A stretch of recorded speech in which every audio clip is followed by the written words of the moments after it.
मैं सितांशु शेखर द्विवेदी आज आपके बीच में अपनी नई कक्षा लेकर के, जैसा कि मैं आपको व्यंजन पढ़ा रहा हूँ, तो व्यंजन के अंतर्गत हमने आपको वायु के आधार पर बता दिया है। अब हमें क्या पढ़ना है, कंपन के आधार पर वर्ण के प्रकार। तो कंपन के आधार पर वर्ण हमारे कितने होते हैं?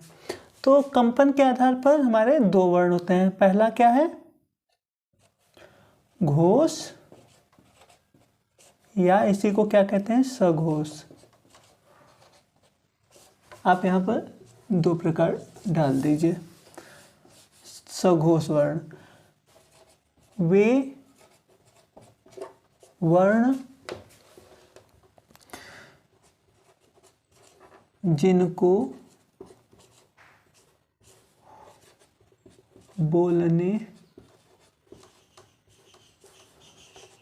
पर मुख के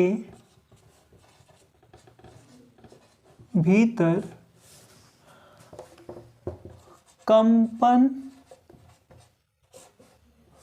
महसूस होता है,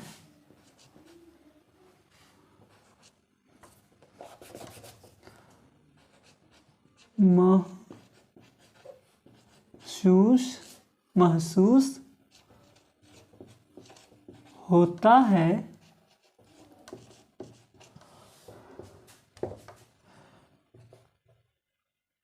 उन्हें हम घोष या सघोष वर्ण कहते हैं। घोष या सघोष वर्ण कहते हैं। ये आपका हो गया। अब इसके अंतर्गत कौन कौन से वर्ण आएंगे, तो हम एक सूत्र के माध्यम से पढ़ लेंगे। 345 अंतस्थ प्लस यहाँ कर लीजिए अंतस्थ प्लस ह बोलने पर आपके मुंह में कंपन होगा। तो 345 यानी कि किसी भी वर्ग का तीसरा, चौथा और पांचवा वर्ण प्लस अंतस्थ यानी कि य र ल व और फिर आपका ह, आपका किस में आएगा, सघोष में। आप इस बात को याद कर लीजिए। फिर हमारा दूसरा क्या आएगा, अघोष। अघोष वर्ण, इसको भी आप उसी तरह से लिख लीजिए। वे वर्ण जिनको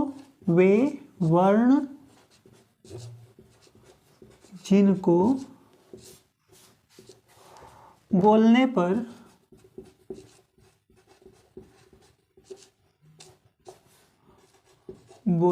पर मुख के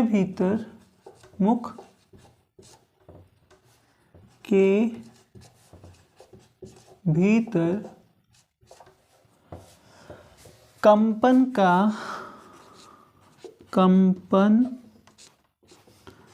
का एहसास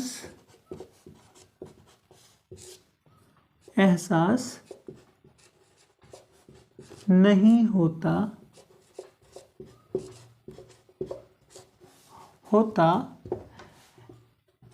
ऐसे वर्ण को हम अघोष वर्ण कहते हैं।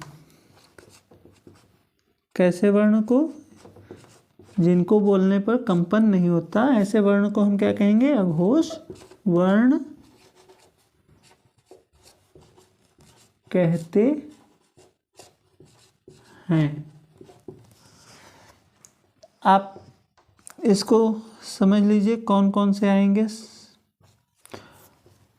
3 4 5 वहाँ हो गया है, तो यहाँ क्या क्या बचा, 1 2 यानी कि 12 प्लस सकार। सकार के अंतर्गत कौन कौन से आएंगे, बड़ा स दैट मीन्स तालव्य स, फिर आपका मूर्धन्य श, फिर दंती स। अघोष में आपका शकार और 12, क ख च छ ट ठ आपका इसी तरह। और ये हमारा क्लास पूरा हो गया व्यंजन का। अब उच्चारण स्थान के बारे में आपको कल बताया जाएगा। इसी छोटी सी क्लास के साथ आपसे हम विदा लेते हुए प्रणाम।